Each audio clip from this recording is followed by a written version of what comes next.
Good morning everyone and welcome to Andrew's Orchids, and as promised I'm going to do a little update on these phals and show you what I put them in, what type of media.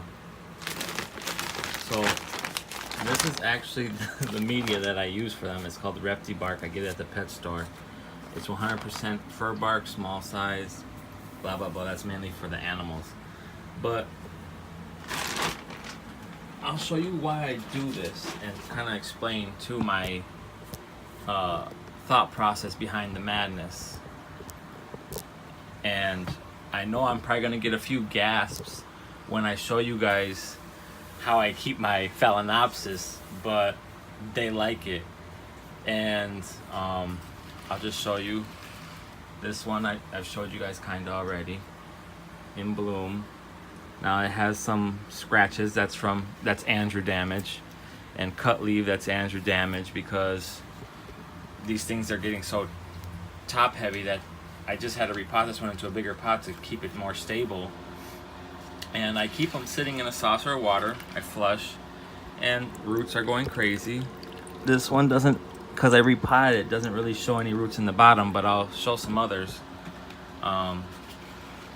And they love it, and part of it is because of the tannins that I believe are in this fur bark, because it's a raw bark. It's not like Orchiata where they decompose it partly to get rid of some of them tannins. Once again, another Phalaenopsis and spike that grew for me. Damage is andrew damage. This one was top heavy too. Took a couple of falls. Luckily the spike never broke. But I think on this one, you can see roots, nice green tips, growing down into the water, branching roots, lots of surface roots too. That's why I kind of repotted them, because they just had tons of roots pushing out. Now this one too, I'm not sure about this one. This one all of a sudden put this weird funny streak in the plant, so this may have a virus. I don't think so, because it seems like this was the next leaf. That one's pushing fine. This one has, it could have been, I think maybe it could have been calcium deficiency or some kind of a deficiency too. This coloring is, dude, that's just the natural coloring, because I think it's a purplish flower. You can see root tips are purple and stuff, but this is how all of them other ones were. Tons of roots coming out from the base, root tips growing.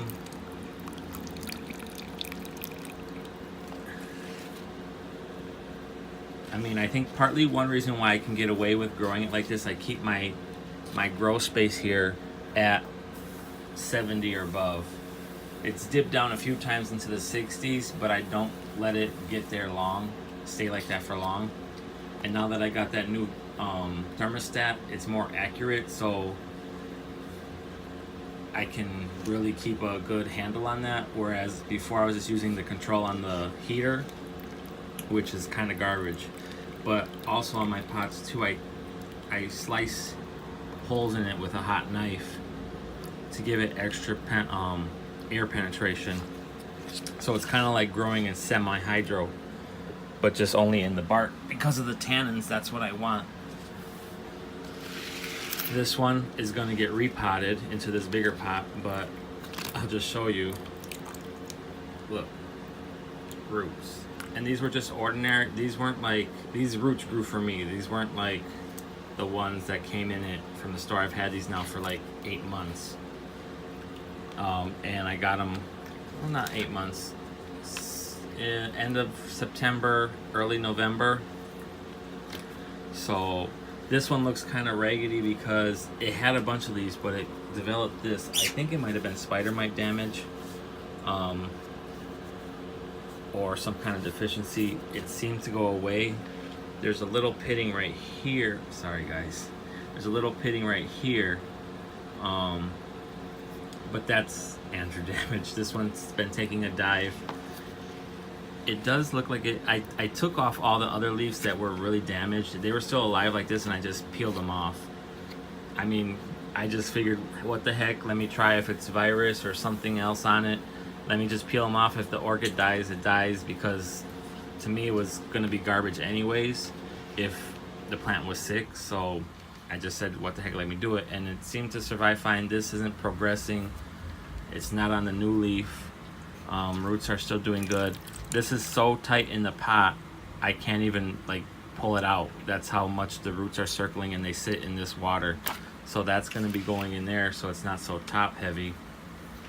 I'll plant it more, how would you say, center of gravity, so it's not leaning. But I'll say these are the main stars that I'm going to show you right now. These are our friends' orchids, and they gave them to me for rescue because they had no roots. And let me just unpot them real quick. Put you down again. And this bark is so nice, it just falls out from the roots, so it's really no problem. Now, these did have few roots, and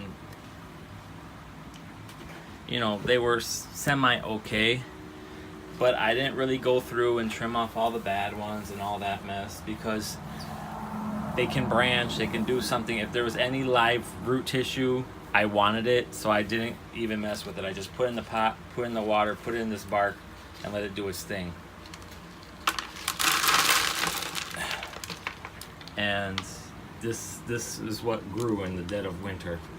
So regular, I don't add any light. I don't, do any of that. I just, whatever daylight they get is what they get. The only thing I give them is the heat. So, tons of root growth. As you can see, there's maybe like 3. This was the better plant there was actually 3, but one basically had 2 little tiny leaves and no roots at all. And that one, actually, I'm not sure, there might have been a middle plant. It just didn't do well. But this one pushed out this leaf, I believe, and now this leaf, so it's coming along. It's able to plump up again, because these were all severely dehydrated, droopy, whatever. Since I'm in here, I'll just pull off the dead velamen, but as far as the other stuff goes, it doesn't really matter. I mean, technically I really could probably chop off all of these older roots and just let the new ones take over, but it'll be okay. And the reason why I keep the bark sitting, these plants sitting in water like that, one is so that the tannins can come out and the plant can access them. But 2 is because this bark, even though it says it promotes moisture like retention and stuff like that, it doesn't.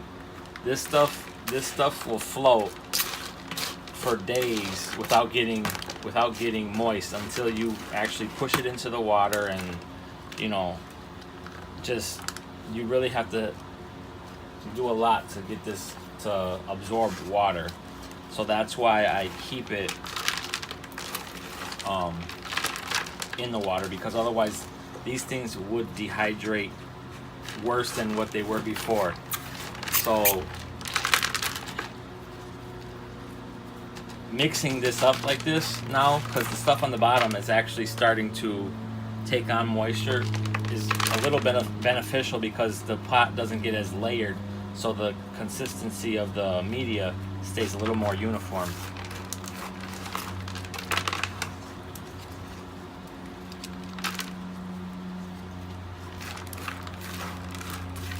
And the other big phals that I had showed you earlier, I repotted them as soon as I got them into this media. They were perfectly fine.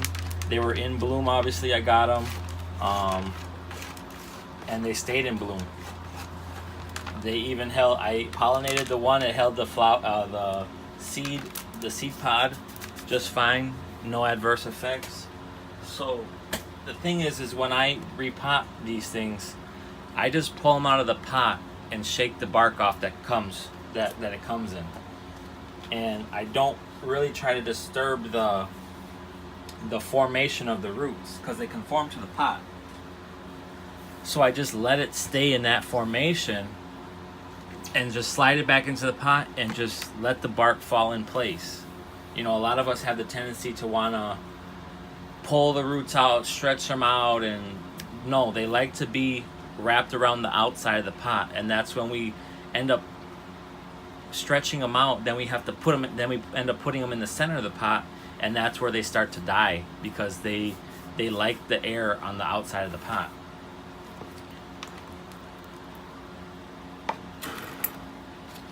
This one was the one that had barely anything, but you can see the old dead roots branched, have new roots coming out from everywhere. Nice hairy roots. These things were dead when I put them in the pot, so they just stayed that way. But other than that, this plant is making a recovery. It actually it looks like it might be pushing out a flower spike right there. There's a really small mitten tip, I believe. So yeah, I really do think that's a flower spike, which is kind of odd, but hey, what the heck? It's doing it, so we'll let it.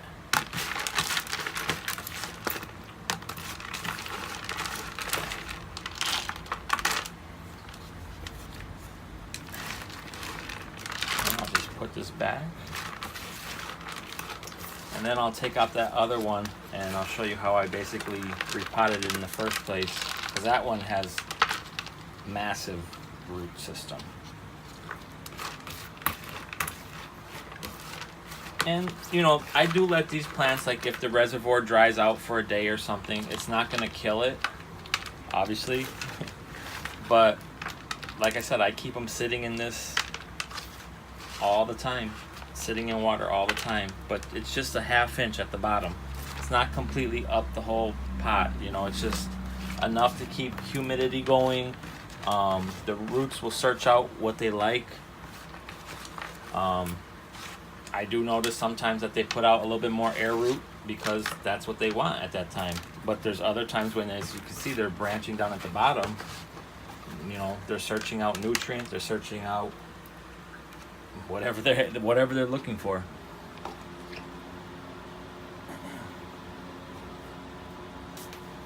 So let's get this big one. All right.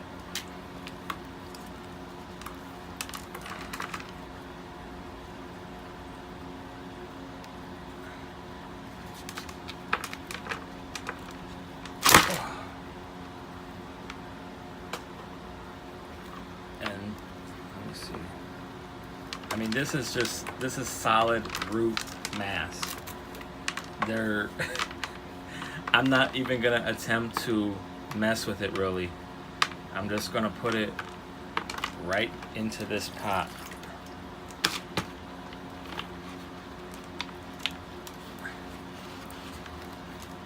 Tuck these roots down inside.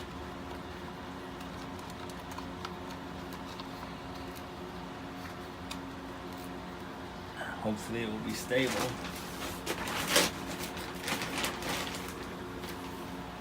And just fill in with this bark.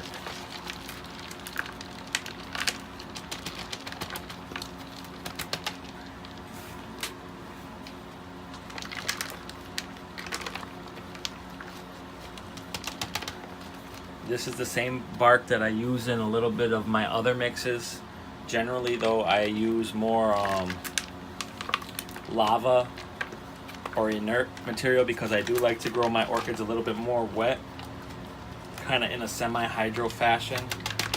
But I do use this, like I said, for the tannin properties and also just for the organic kind of material a little bit. So that's basically the FAL update. Thanks for watching. Please subscribe, like, share, comment. Let me know what you think. Yell at me, scream at me if you think I'm killing these FALs by letting them sit in water, because I know that's, everyone says no. But I mean, to me it's like, why can't I sit it in water because I have bark? There's people that are growing FALs in full water culture. So I mean, sometimes we have to think about the common sense of the things that some of these people on channel say. Watering these plants, I spray these plants. There's water that gets down the crown. I have no issue with crown rot. Am I lucky? Probably, yeah, but like I said, I keep higher temperatures. I always have a fan moving in here. The air is always moving. I just cleaned the floor again today. I basically bleach everything, every once in a while you gotta sanitize things. I think so many people, and I don't crowd the plants really. I mean, if you look at my spaces, there's still airspace in between plants. I see so many growers that are like got plants piled on top of each other, and in like, another thing is, like, I see them they have plants in every type of container. They don't really have a uniform size. I try to keep my pots pretty uniform. I have like 3 sizes: the solo cups, the little 4-inch clear pots that orchids come in, and then I think the next size is 6-inch or 5-inch. I generally try to keep them in that range, because I know, hey, oh, this solo cup is dry, maybe the other ones are. This 4-inch pot is dry, maybe the other ones are. So it's a better handle on things. I see people growing in little tiny cups, big quart containers, and all this and that, and it's like, you can't keep track, and then you forget, and then that's when things decline, because you're like, oh, well, I forgot to water this, or I didn't do that, or I didn't check on this.